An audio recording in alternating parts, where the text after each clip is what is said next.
बिस्मिल्लाहिर्रहमानिर्रहीम, अस्सलाम वालेकुम वरहमतुल्लाहि वबरकातुहू। उम्मीद है कि आप ठीक ठाक होंगे। मेरा नाम है वकास मीर और आज मैं बात करना चाहता हूँ शादी की सही उम्र के बारे में कि असल में शादी की सही उम्र होती क्या है। हमारा तो कहा जाता है ना कि अगर आप बालिग हो चुके हैं तो आपकी शादी कर देनी चाहिए, लेकिन बालिग होना किसे कहते हैं? क्या बालिग होना सिर्फ़ और सिर्फ आपके जिस्मानी सेटअप के ऊपर है कि आप बालिग हो चुके हैं तो बस शादी कर दें इसकी, या फिर आपको सचमुच में मेंटली तौर पे इतना स्ट्रांग होना चाहिए कि आप जिस रिश्ते में जा रहे हैं वहाँ पर आप जाके अगले बंदे का भी दिमाग ना ख़राब कर दें। हमारा कई दफ़ा ऐसा होता है, कई दफ़ा नहीं एक्चुअली हमारे कल्चर में ये आम चीज़ है कि हमारा इमोशनल बैगेज जो है ना वो इतना ज़्यादा होता है कि वो हम अपना इमोशनल बैगेज जो है ना उसको सही तरह से डीक्लटर नहीं कर पाते, उसको साफ़ नहीं कर पाते, उसकी छांटी नहीं कर पाते और शादी कर लेते हैं।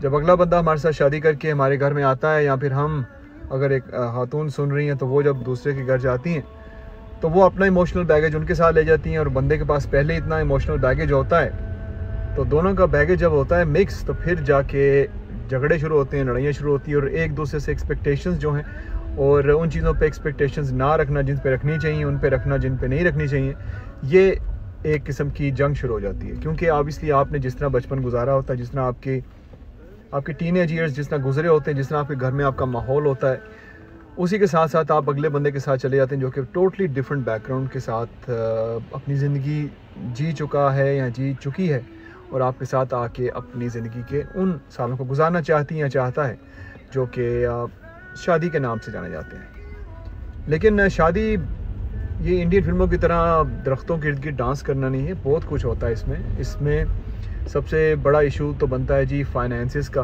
अगर आप फाइनेंशियली स्ट्रांग नहीं हैं तो सबसे पहले ही कुछ महीनों में आपका रिश्ता जो है ख़त्म होने के चांसेस बहुत हाई हो जाते हैं, इतने हाई हो जाते हैं कि आप सोच भी नहीं सकते कि कई रिश्ते ऐसे ही ख़त्म हो चुके हैं क्योंकि फाइनेंसिस उनके पास नहीं होते, और बस ये होता है कि जी हम प्यार से जी लेंगे। प्यार से बिल नहीं पे होते, बहुत कुछ होता है जो कि आपके पास होना चाहिए।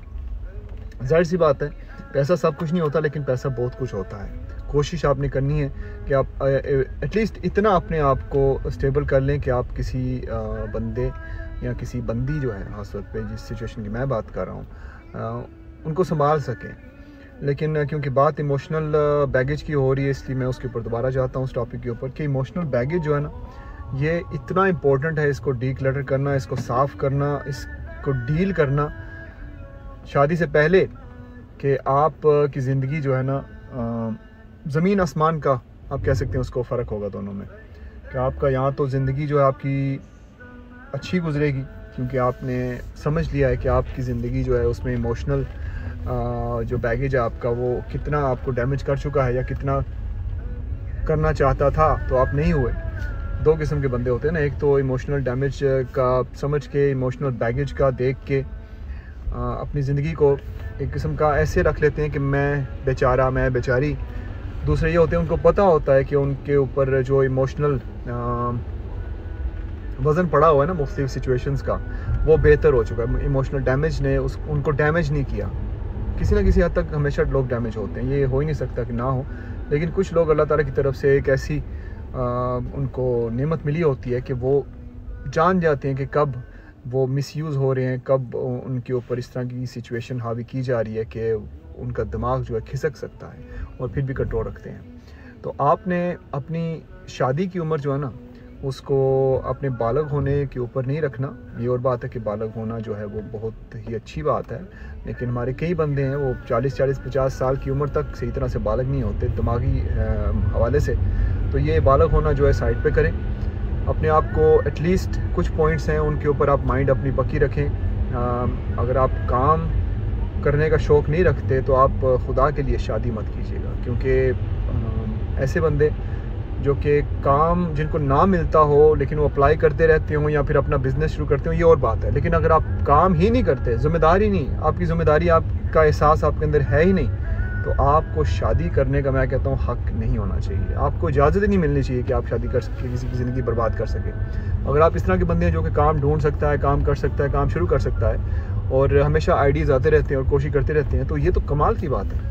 लेकिन बिल्कुल ही सोफ़े पे बैठ के या बेड पे लेट के सोए रहना और ये परेशान होते रहना कि मेरी ज़िंदगी जो है ना वो ऐसी ही है, मुझे कोई काम नहीं देगा, तो भाई साहब ऐसे तो कभी भी कोई काम नहीं चलेगा ना ही आपको कभी मिलेगा।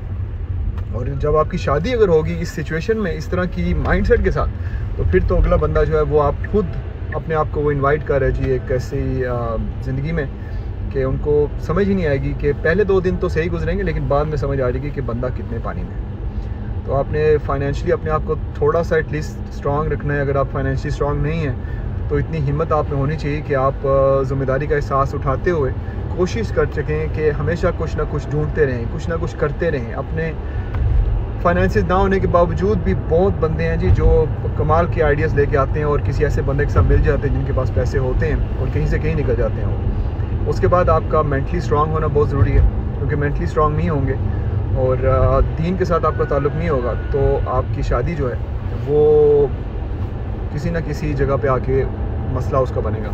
क्योंकि जब तक आप दोनों के बीच में, मियाँ बीवी दोनों के लिए अल्लाह ताला सबसे ज़्यादा इम्पोर्टेंट नहीं है, जब तक दोनों के लिए इम्पोर्टेंट नहीं है तब तक आप लोगों के लिए अपना एक दूसरे का रिश्ता भी इम्पोर्टेंट नहीं होगा। आपको लगेगा ही नहीं कि आपकी ज़िंदगी कहीं जा रही है जब तक आप अल्लाह ताला के साथ नहीं जुड़े होंगे। क्योंकि जब भी आप एक दूसरे के साथ कोई नाइंसाफ़ी करने की कोशिश करेंगे, आपको ये होगा कि मैंने अल्लाह ताला के सामने जवाब देना है इस चीज़ का। तो ये 2 चीज़ें, फाइनेंसेस आपके सही होने चाहिए, अगर नहीं तो ज़िम्मेदारी का एहसास होना चाहिए, और दूसरी बात ये है कि आप अल्लाह ताला की रस्सी को मजबूती से थामे रखना है आपने और अल्लाह ताला के करीब हो जाना है। और तीसरी बात, अगर फैमिली आपके साथ है तो मैं कहता हूँ इससे अच्छी बात हो क्या सकती है।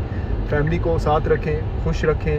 अगर आप अकेले रह रहे हैं तो फिर भी फैमिली के साथ कनेक्शन अपना बना के रखें और बड़ों की दुआएं लें और बच्चों से भी दुआएं लें। क्योंकि आप जब आपके बच्चे हो जाते हैं और बच्चे ये देखते हैं कि अम्मा अब्बा जो है इमोशनल बैगेज इनका इतना ज़्यादा है और सारा आप बच्चों के कंधों पर डाल रहे हैं, तो बच्चे जो हैं वो भी इसी तरह तैयार होंगे, उनकी भी ज़िंदगी इसी तरह की आने वाली होगी, अल्लाह ना करे।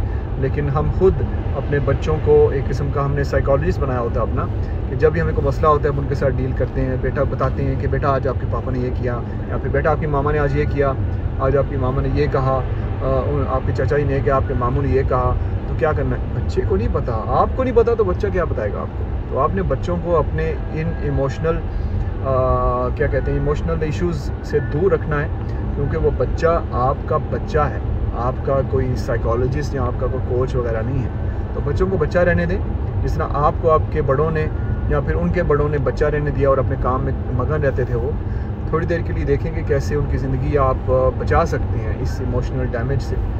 अपना ख्याल रखिएगा और दुआ में याद रखिएगा, अल्लाह ताला सबकी शादियों में रहमतें और ऐसी उनको मजबूत रखे कि कभी भी कोई मुश्किल ना आने पाए। अगर आती भी है तो अल्लाह ताला हम सबको सब्र अता करे कि हमको ऐसे फैसले ना ले जिससे बच्चों की ज़िंदगी तबाह हो जाए। अपना ख्याल रखिएगा। अल्लाह हाफ़िज़।